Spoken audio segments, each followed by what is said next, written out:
Halo teman-teman semua, kembali lagi bersama Adinda di channel Batas Kisah. Semoga teman-teman Batas Kisah sehat selalu ya. Nah, sekarang kita akan membacakan kisah dengan judul Ku Miskinkan Mantan Suami Zalim. Yuk simak ceritanya sampai selesai.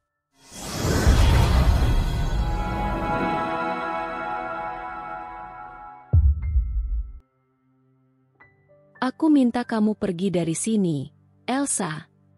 Bentak Rudi suamiku. Jadi kamu benar-benar lebih memilih perempuan itu, Mas? Tanyaku dengan suara bergetar. Jauh sebelum aku menikahimu, jawabnya enteng. Aku menatapnya dengan perasaan yang bercampur aduk. Kemudian beralih pada kedua anak tirinya dan perempuan itu. Kupikir perempuan itu akan menghindar dari tatapan nyalangku. Aku salah. Dia malah menatapku dengan sinis. Ngapain natap aku kayak gitu? Kalau mau pergi, pergi aja sih. Banyakan drama kamu. Hardiknya, kuat juga mentalmu. Kita lihat nanti. Sampai di mana kau bisa bertahan mendampingi mantan suamiku itu. Batinku. Arka sudah selesai. Cepat kita akan pergi sekarang. Aku menuntun anak perempuanku. Arka menyusul langkahku yang kian menjauh dari ruangan tamu mewah itu. Mas Gilang mana? Tanya Arka. Ketika menyadari tak ada Gilang bersama kami. Mas Gilang menyusul. Aku sudah terlebih dulu memberi kabar ini pada Gilang, serta alamat hunian baru kami. Gilang tak banyak bertanya, karena memang sudah mengetahui kebusukan ayahnya itu.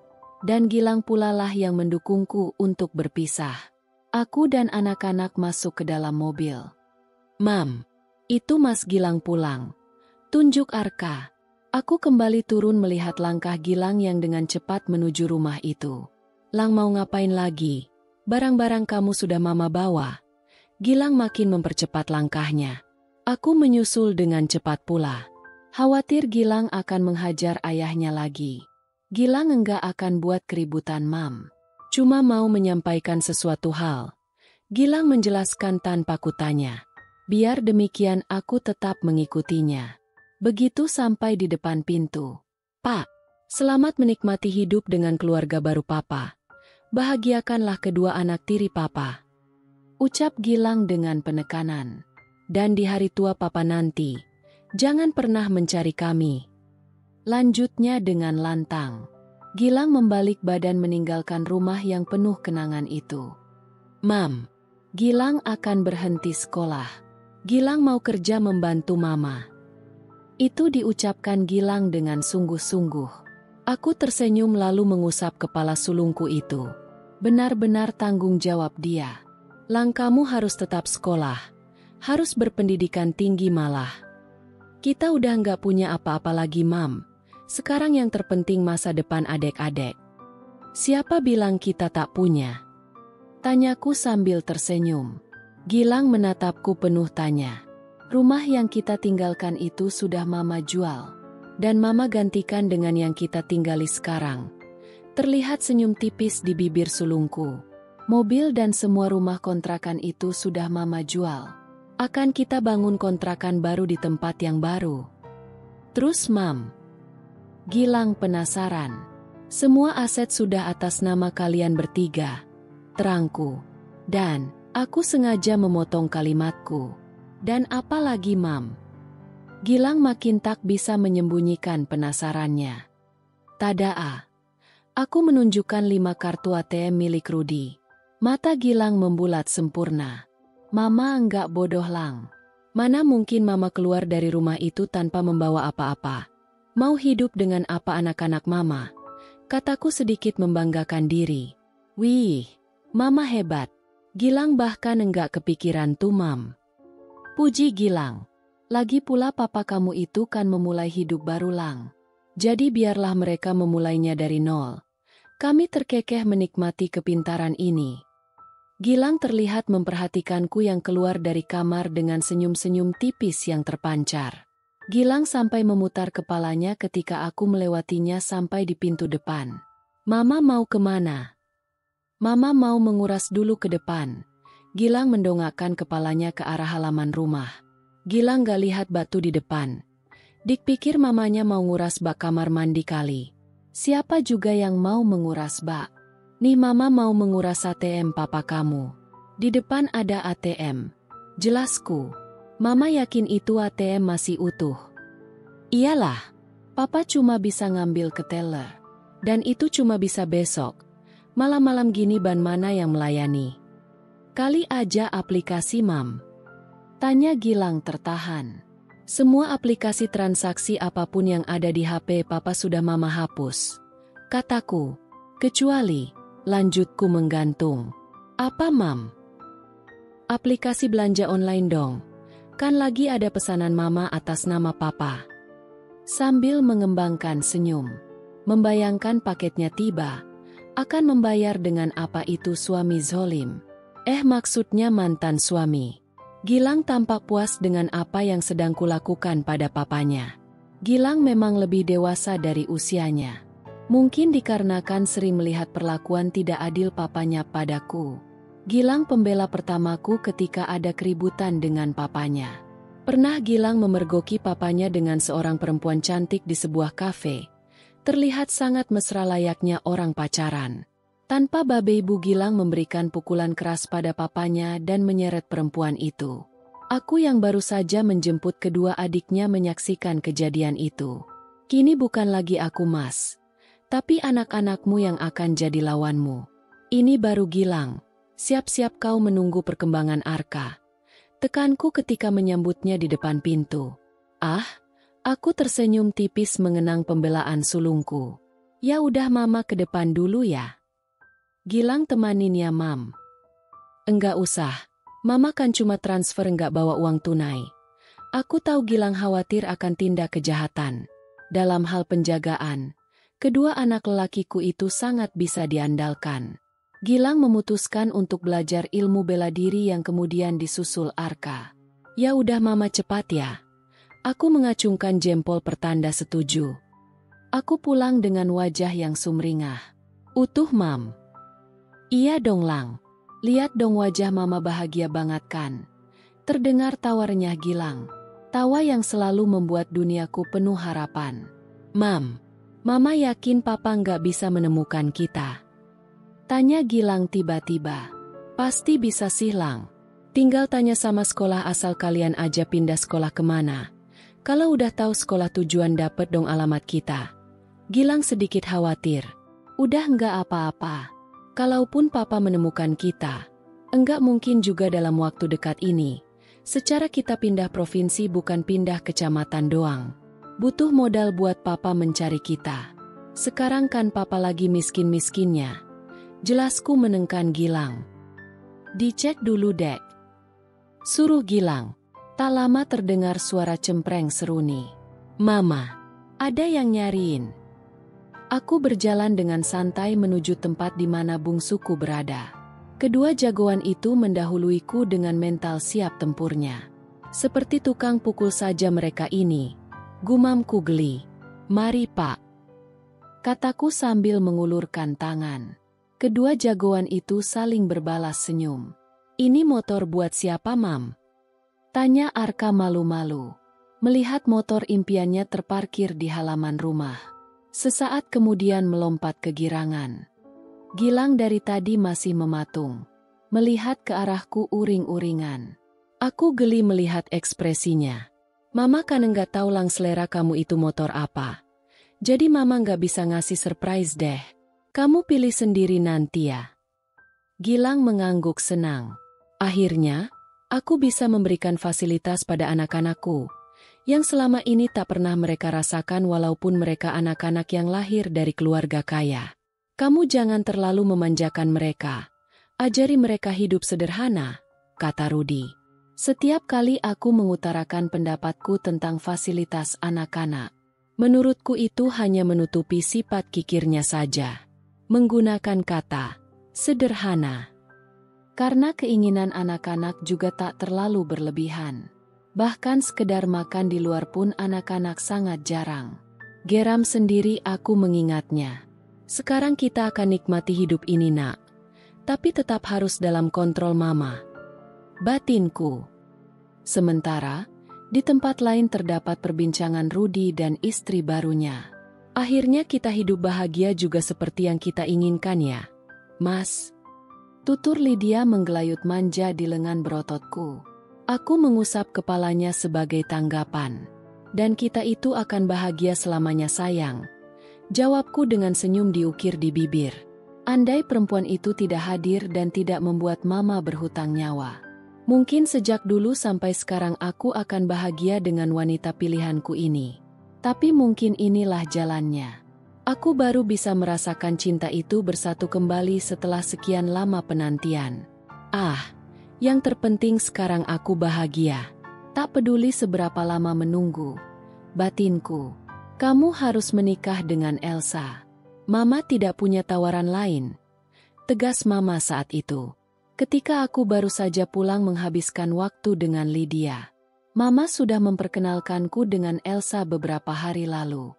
Aku menolak untuk menikahinya dengan alasan ada gadis lain yang kucintai dan aku tak bisa hidup dengan Elsa yang tak kucintai. Waktu itu mama hanya diam saja. Kupikir persoalan selesai sampai di situ. Ternyata tidak. Mama sudah menentukan hari pernikahan kalian. Tidak ada gadis yang lebih tepat untukmu selain Elsa. Tegas mama.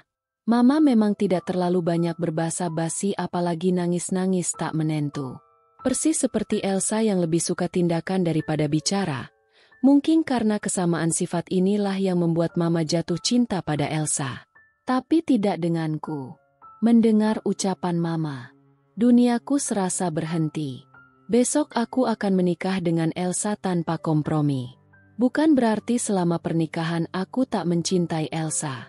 Ternyata benar kata mama tak akan sulit bagiku mencintainya. Dalam waktu singkat pernikahan kami, Elsa berhasil menaklukkanku.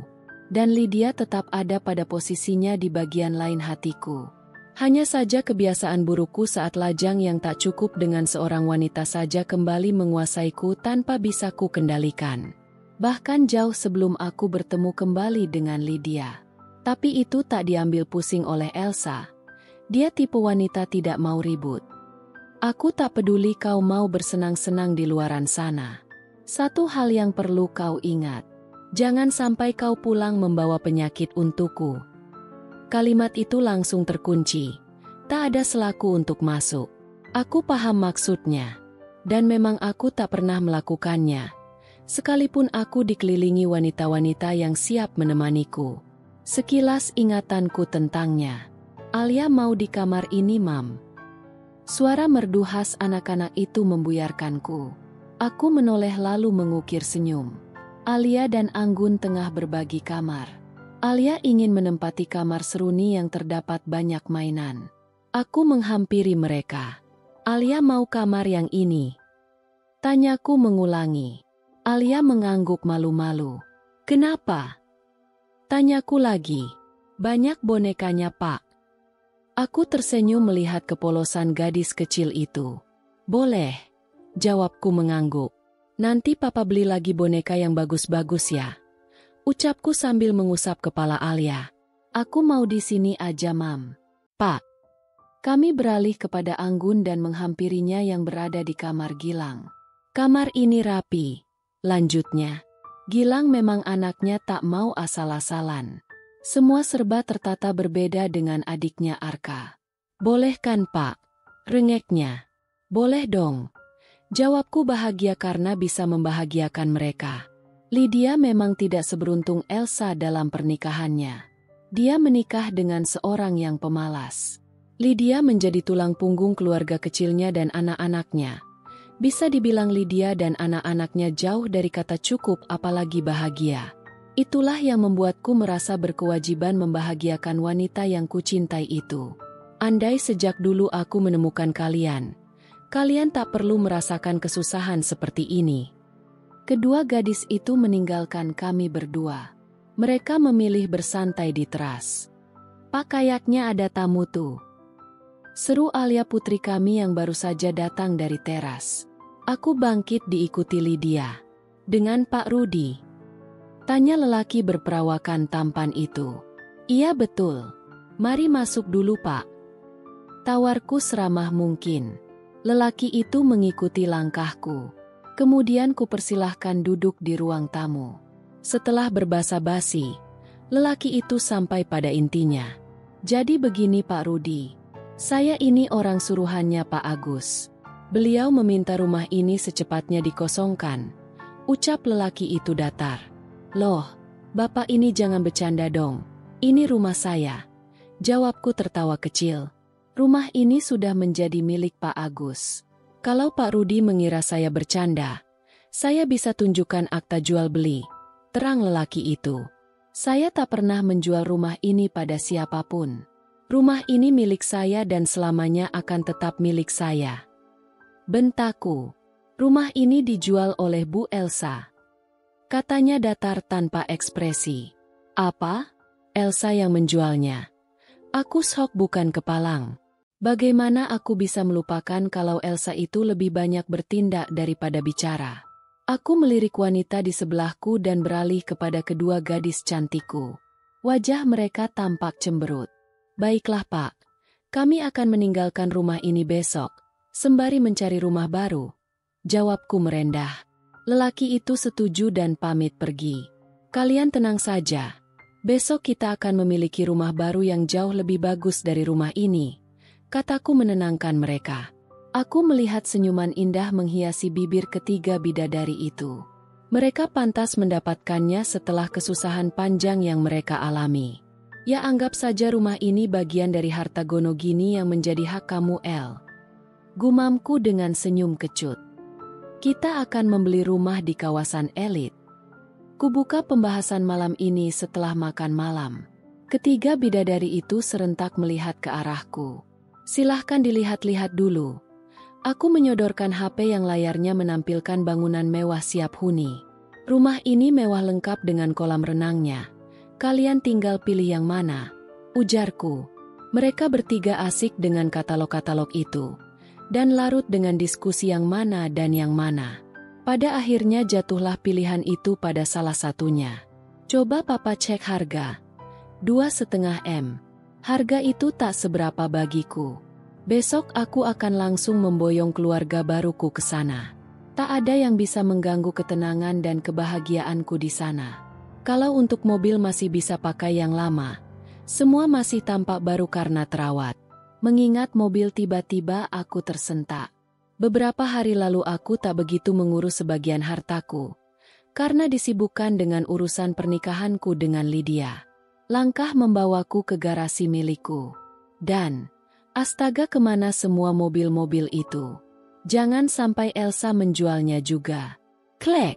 Pintu terbuka. Apa yang kulihat? Adalah sebuah kertas putih berukuran 1 meter bertuliskan.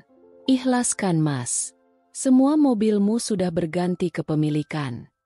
Aku mulai emosi dengan tingkah konyol Elsa. Elsa! Kamu jual kemana semua mobil-mobil itu? Gerutuku. Ark! Ku usap kasar rambutku. Aku benar-benar telah kecolongan. Bisa-bisanya aku melupakan kalau Elsa adalah wanita yang cerdas. Emosinya yang stabil menjadi senjatanya untuk menaklukkan setiap keadaan.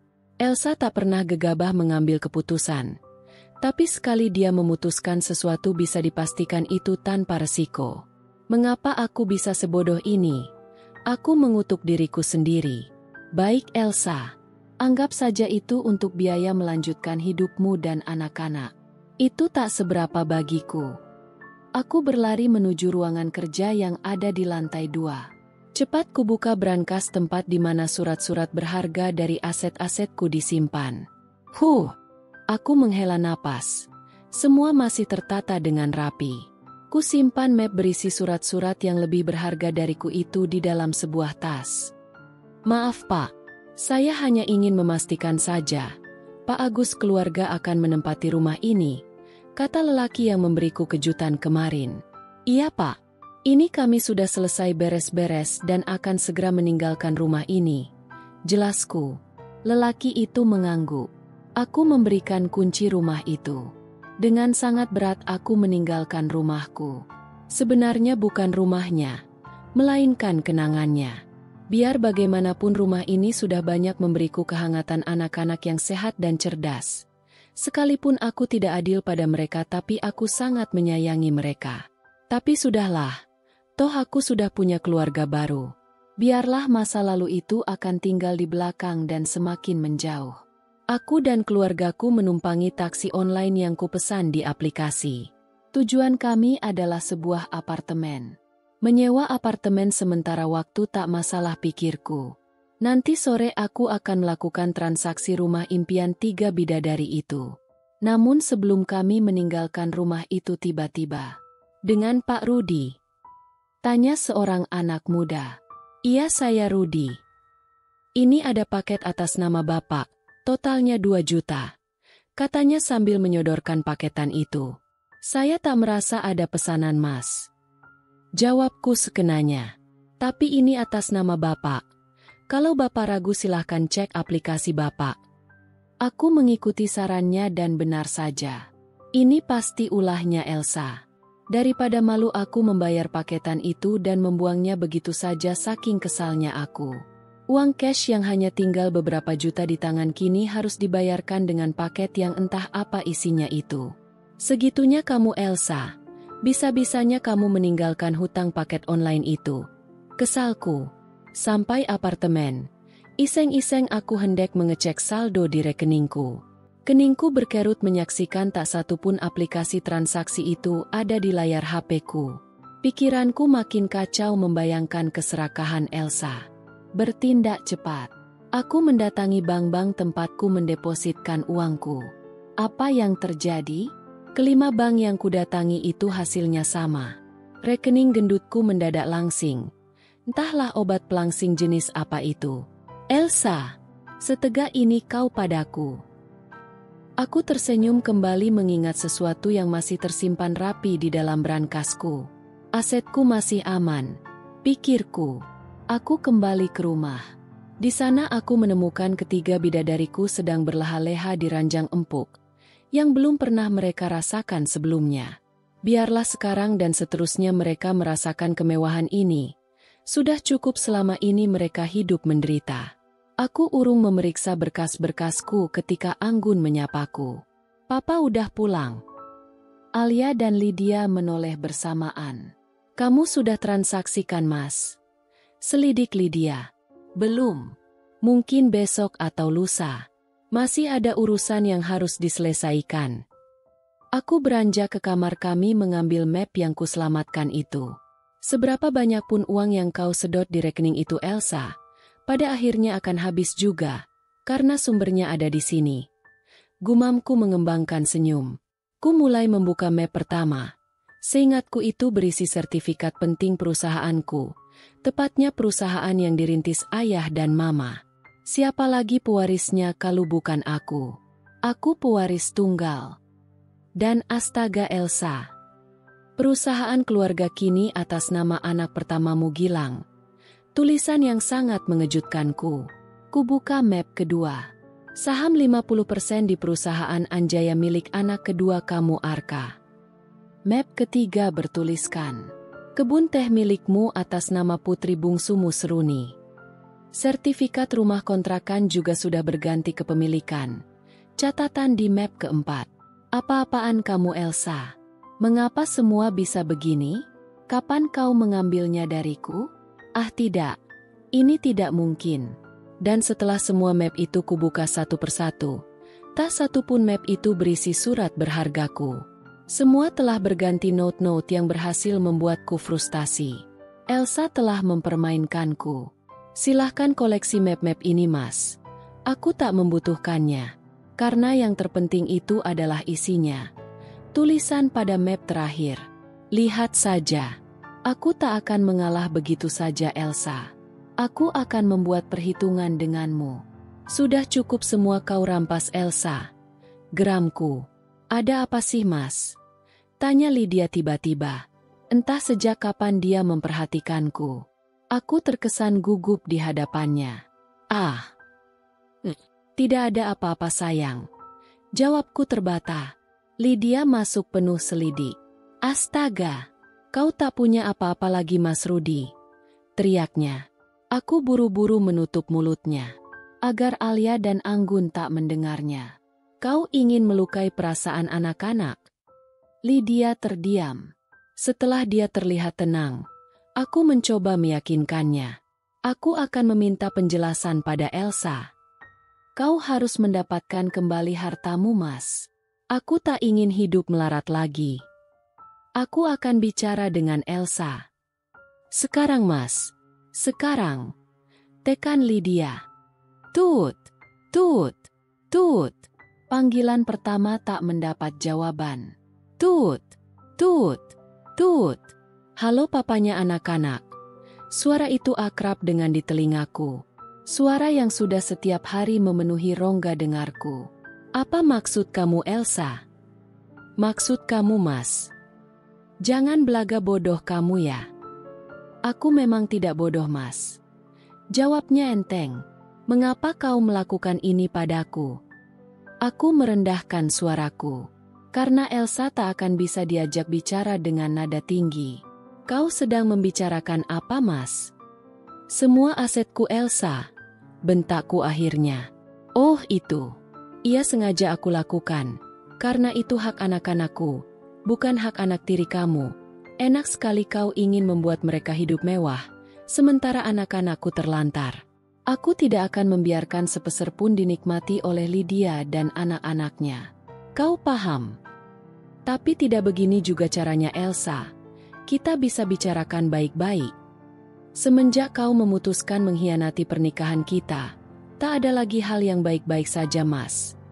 Ucapnya dengan bijak dan terkendali. Oh iya, Mas, sekarang sedang di kolong jembatan mana? Tanyanya meledek. Aku seketika terhenyak. Bersambung. Terima kasih teman-teman Batas Kisah. Mohon maaf jika Adinda ada kekurangan dalam membacakan ceritanya. Semoga teman-teman semua bisa terhibur dengan cerita yang Adinda bawakannya.